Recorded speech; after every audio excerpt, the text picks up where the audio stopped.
Let's find out the magnetic field due to thick infinite sheet of current. तो thick sheet ले रहे हैं हम. ऑब्वियसली ये भी इनफाइनाइट है, पर एक बाउंड्री बना ली हमने. ऐसे बना लो कंटिन्यूएशन में.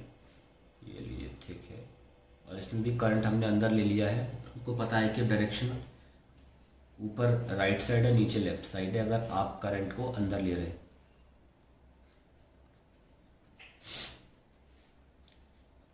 इस तरीके से आपने करंट ले लिया अंदर की तरफ. कोई सीमा नहीं है इसकी हमें ये. ठीक है, तो हमें पॉइंट पी यहाँ पर है और जहाँ भी आप पॉइंट पी ले रहे हो वहाँ से आप एक एम्पीरियन लूप को निकाल सकते हो. ये एम्पीरियन लूप है और थोड़ा सा मैग्नेटिक फील्ड मार्क कर लो. नीचे और ये ऊपर. अब क्योंकि शीट आ गई है, अब चीज़ें एरिया के फॉर्म में होंगी, तो instead of I they have given us J ampere पर मीटर स्क्वायर, क्योंकि ये करंट डेंसिटी के फॉर्म में देना पड़ जाएगा क्योंकि ये पर मीटर स्क्वायर है.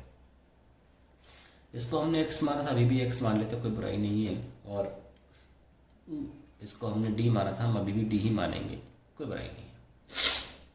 बहुत सिंपल है. B dot D L is equals to mu naught. और करंट क्या होता है, हमें यहाँ पे करंट लिखना ज़रूरी है. तो करंट कैसे लिखा जाएगा, जब हमारा 1 मीटर स्क्वायर इस मान लो ये अंदर जा रहा है ना, तो किसी 1 मीटर स्क्वायर के पोर्शन में करंट अगर करंट डेंसिटी जे है तो करंट क्या होता है, जे इंटू एरिया, है ना. So we need to find out that this is the area of the selected sheet we have taken. So it will be the area. कितना होगा यहाँ पे, इस पोर्शन को क्यों ना हम थिकनेस को कुछ मान लें, थिकनेस को हम y मान लेते हैं, तो it will be x into Y. That is the area of the region I have selected of the sheet.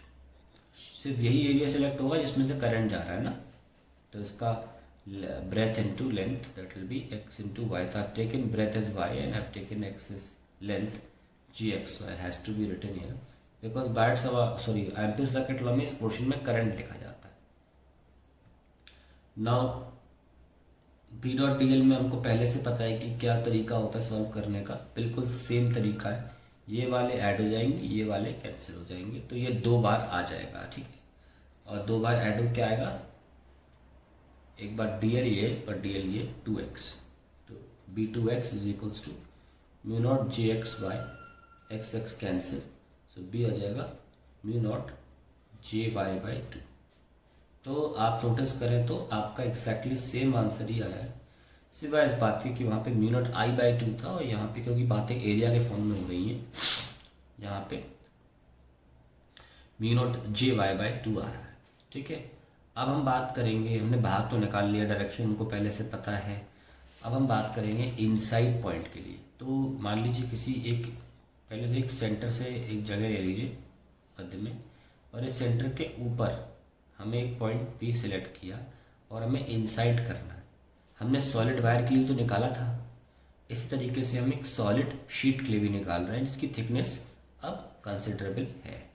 तो हम इसके लिए भी एक लूप सिलेक्ट कर सकते, कर लिया सिलेक्ट बस, और शुरू करना है.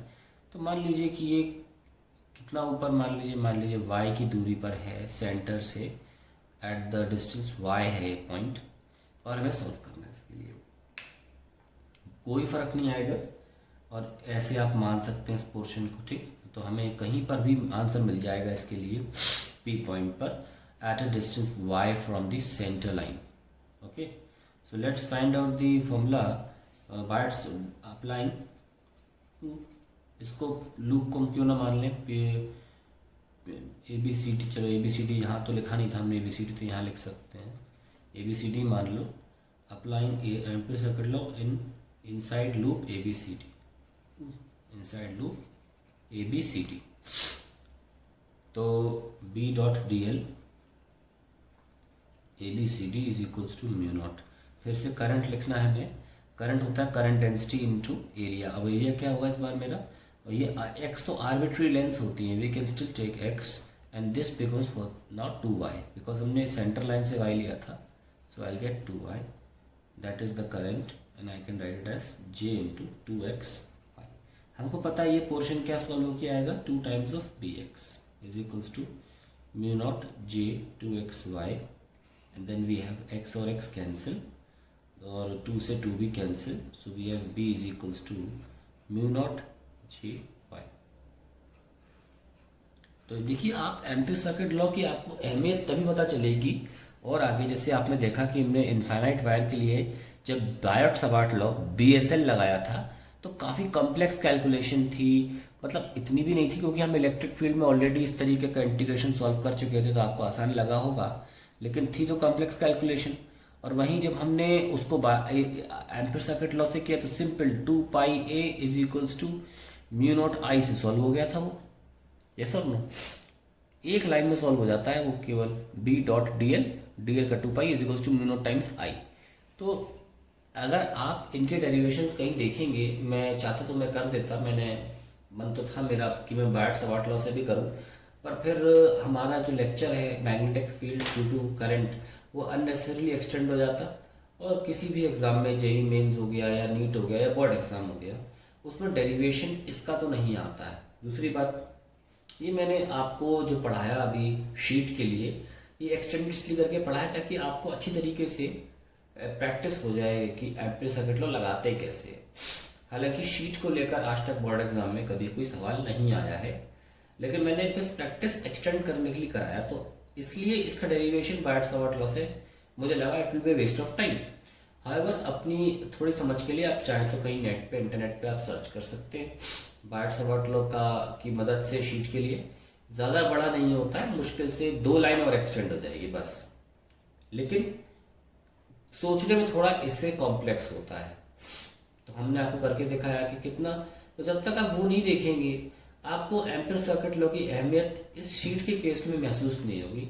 इतना इजी कर दिया इसने, इसलिए एम्पीयर सर्किट लॉ को मैंने पहले बोला था कि एक मैथमेटिकल टूल है। और दूसरी बात बहुत इंपॉर्टेंट जो मैं डिस्कशन आपसे कर रहा हूँ वो ये है कि आप ये थोड़ा सा फील कर रहे होंगे कि जो गॉस थ्योरम एक्चुअली कर रहा था इलेक्ट्रिक स्टैटिक्स में वही यहाँ पे एम्पीयर सर्किट लॉ करता है। ध्यान रखें कि दोनों ही एक दूसरे के एनालॉगस है, सिमिलर नहीं है। एनालॉगस में क्या होता है कि सिमिलर नहीं होती चीजें पर एक जैसा प्रतीत होती हैं, तो हम बोलते हैं एनालॉगस।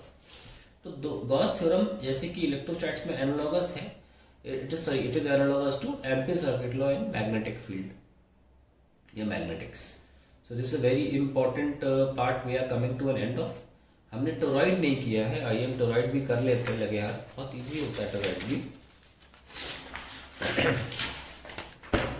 आईएसी में हम टोरॉइड को भी इंक्लूड कर लेते हैं, वो द शॉर्टेस्ट डेरिवेशन होता है टोरॉइड का। टोरॉइड में क्या होता है कि एक मान लीजिए आप कोई फ्रेम ले लें और फ्रेम को मैग्नेटिक होना ज़रूरी नहीं है, और अक्सर हम एल्यूमिनियम फ्रेम ले लेते हैं और हम उस पर वायर लपेट लेते हैं। चलिए ये वायर लपेट लिया, तो we have an inner radius A and outer radius B, ठीक है, of this toroid. Circular solenoid भी बोल सकते हैं उसको, सर्कुलर